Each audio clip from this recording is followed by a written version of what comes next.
Front simple हो सकता है but back neck design that's real highlight. ਇਹ ਬੈਕ ਨੈਕ ਡਿਜ਼ਾਈਨ 'ਚ ਡਿਟੇਲਿੰਗ ਹੈ, ਫਾਈਨ ਐਮਬੋਇਡਰੀ ਹੈ, ਨੀਟ ਕੱਟ ਹੈ ਤੇ ਪਰਫੈਕਟ ਫਿਨਿਸ਼ਿੰਗ ਹੈ।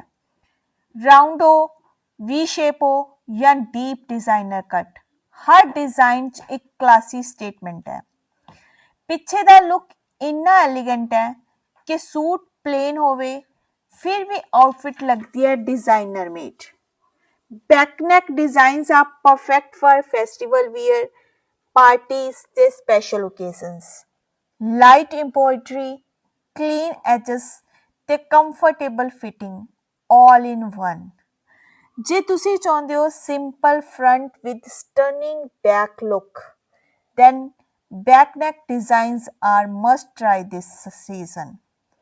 Small detail but big style impact। ਸੋ ਇਦਾਂ ਦੇ ਹੋਰ ਵੀਡੀਓ ਲਈ ਚੈਨਲ ਨੂੰ ਜ਼ਰੂਰ ਸਬਸਕ੍ਰਾਈਬ ਕਰ ਲਿਓ ਐਂਡ ਵੀਡੀਓ ਨੂੰ ਲਾਈਕ ਐਂਡ ਸ਼ੇਅਰ ਜ਼ਰੂਰ ਕਰ ਦਿਓ। Thank you very much for watching this video.